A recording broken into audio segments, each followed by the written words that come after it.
So you can go on and on and on about theology, but the reality of it is that you and I understand salvation best when it's about stories. And the way in which we bear witness to that life and the way in which we live is probably best told in stories.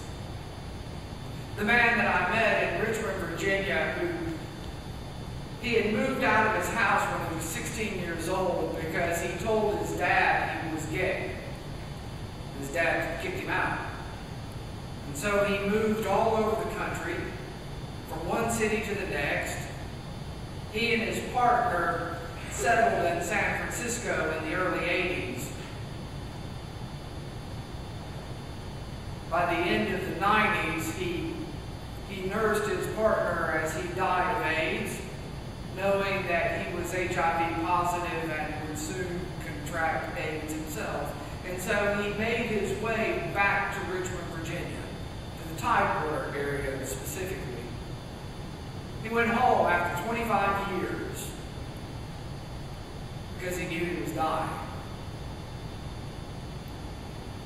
He told me that part of why he wanted to be back was simply to be reminded that he was connected to something more than just the way that he had lived.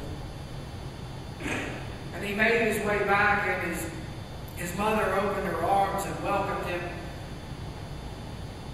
His dad couldn't decide. Within 3 days of being back in the Tidewater area, he collapsed, and they sent him to the Medical College of Virginia, which is where I met him. His mother met me in the waiting room at the ICU one day and said, "He's dying, isn't he?" I said, "Yes, ma'am, he is." She said, "Well, we can't be a part of that. Would you sit with him?"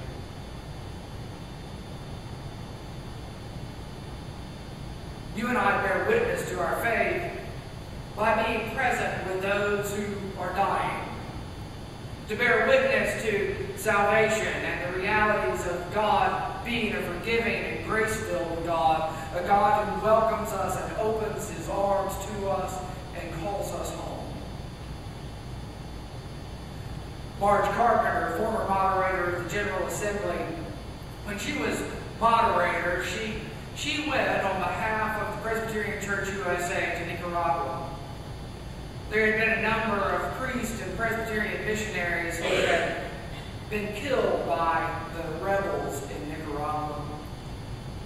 Marge grew up in West Texas, and she's kind of rough around the edges on her best day. But she's been speaking Spanish for the last 30 years of her life because she just lived in a part of the world where that was what you did. And so she goes down and she meets with this general in Nicaragua.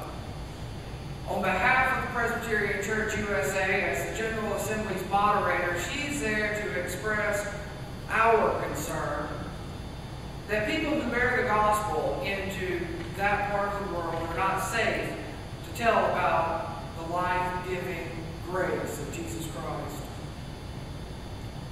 The general looked at his commander and in Spanish said, "Tell that old grandmother that I don't care what she says." And Marge looked at the general and said, "I don't care if you care what I say or not.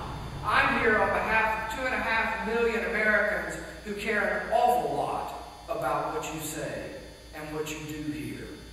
And that's what I've come to tell you." You see, you and I bear witness to our faith by speaking truth to power. Going into places that are not safe or comfortable, and saying to places that are full of intolerance and injustice that simply will not do. It will not. And we won't stand for it. Because Christ has called us to bear witness to a way of life that is not intolerant or unjust.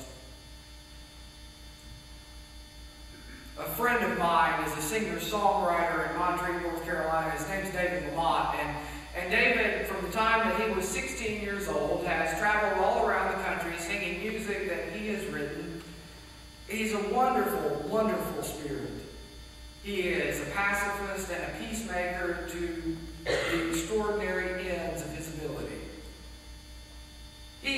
his wife, who married about 3 years ago now, decided for their honeymoon that they were going to go to Guatemala and go to language school.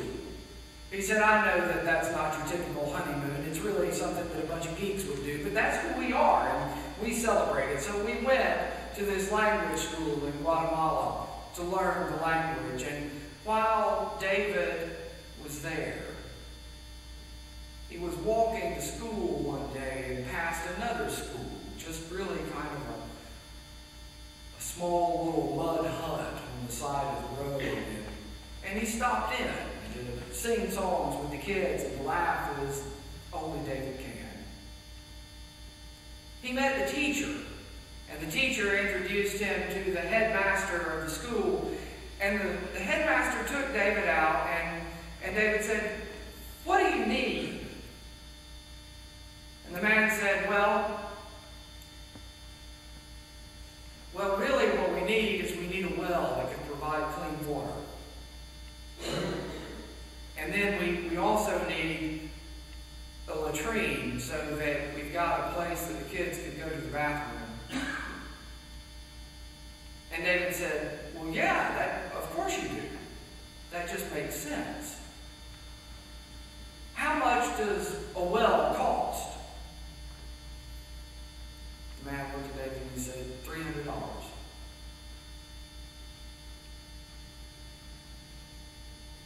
David and his new bride had just spent $3,500 to travel to Guatemala. They were going to spend more than that on food and souvenirs. And David said, my response was to pull my wallet out of my pocket and hand the man $300 and say, here, dig a well. He said, but I resisted that impulse. I resisted that and just started dreaming about what it would look like to tell that story to all the people I sing to all over the country, all over the world. And so David started a nonprofit, and he goes to every venue in which he sings, and he tells stories about Guatemala and the children, and the needs of the children and the parents. And in every place he goes, the people who come to hear him sing take out their wallets and they put money in a box.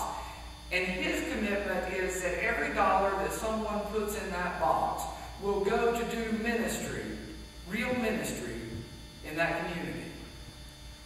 They've now put in a well and in a latrine. They've rebuilt the school and they've added a playground. They're getting ready to move into bigger buildings. If David takes the money to them, he spends his money to buy the plane ticket so that all the money people give goes directly to helping those communities. Bearing witness by seeing a need and knowing that you can meet it and choosing to share that opportunity with others so that they can help meet it instead of doing it all yourself may be the greatest way in which we bear witness to our faith. You and I have a remarkable opportunity. You and I have the opportunity to inspire this community we live in, this worshiping community that we live in, to come into this place and to dream dreams of visions that are so much bigger than anything that we do now. To look at the world around us and say, we must speak truth to power in that place, and we've got to share the opportunity to do mission in that place. And we see the need